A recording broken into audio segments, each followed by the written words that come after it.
Saat ini stroke merupakan penyebab kematian dan kecacatan nomor 1 di Indonesia. Sebetulnya stroke itu apa dan bagaimana cara mencegahnya? Faktor-faktor apa yang sangat mempengaruhinya? Stroke itu adalah suatu keadaan sindroma klinis di mana terjadi gangguan aliran darah di otak. Bisa terjadi karena sumbatan atau terjadi karena perdarahan yang memberikan gejala tergantung dari daerah otak yang terkena.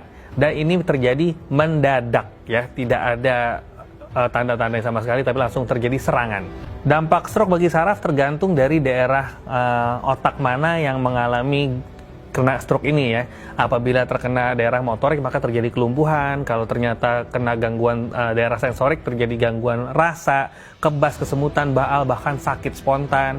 Apabila terkena gangguan memori bisa terjadi lupa mendadak. Apabila ternyata kena gangguan saraf bicara jadi cadel, jadi pelok, dan banyak tergantung area otak mana yang kena. Jadi faktor resiko stroke ini dibagi menjadi dua. Yang pertama adalah faktor resiko yang tidak bisa dimodifikasi. Misalnya yang pertama adalah faktor genetik. Ada riwayat dari keluarga, ya, entah orang tua, entah kakek, nenek, om, tante yang mengalami stroke, maka kemungkinan mengalami stroke lebih besar dibandingkan orang yang tidak memiliki resiko keluarga ini. Yang kedua adalah usia. Seiring bertambahnya usia, maka kemungkinan terjadinya stroke lebih besar dibanding usia yang lebih muda. Yang ketiga adalah jenis kelamin. Jenis kelamin laki-laki lebih besar kemungkinan kena stroke pada usia produktif dibandingkan yang perempuan. Kemudian yang keempat adalah orang yang pernah kena stroke sebelumnya akan lebih besar kemungkinan kena stroke berikutnya. Ini adalah yang tidak bisa dimodifikasi. Kemudian yang bisa dimodifikasi ini jauh lebih banyak, ya. Yang pertama misalnya orang dengan hipertensi ya bisa diobatin, orang dengan diabetes mellitus bisa dikontrol, orang dengan kolesterol tinggi ya bisa dicegah, orang dengan merokok, minum minuman alkohol, kemudian kekentalan darah, banyak sekali dari gaya hidup yang bisa dicegah untuk menghindari terjadinya stroke sebetulnya.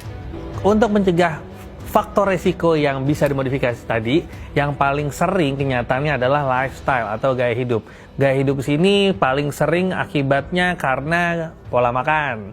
Yang kedua adalah malas bergerak. Jadi ini adalah yang paling sering menyebabkan penyakit-penyakit yang berakibat ke stroke tadi. Yang pertama adalah kita harus menjaga pola makan kita. Pola makan di sini adalah pola makan yang rendah karbohidrat, ya. Jadi rendah karbohidrat dan rendah lemak, ya. Dan usahakan juga konsumsi serat dan buah-buahan yang cukup banyak. Karena ini terkait juga dengan yang kita sebut nanti namanya sindroma metabolik. Sindroma metabolik itu jadi orang yang memiliki pola makan yang nggak bagus akan menyebabkan obesitas sentral atau gemuk di daerah perut.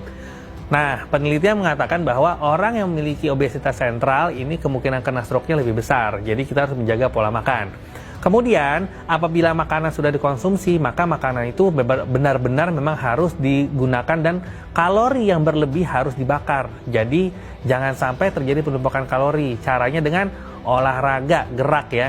Jadi jangan kita nggak mau gerak atau nggak mau olahraga. Jangan beralasan kita nggak mau olahraga karena nggak sempat gitu, ya. Tapi sempatkanlah memang untuk berolahraga.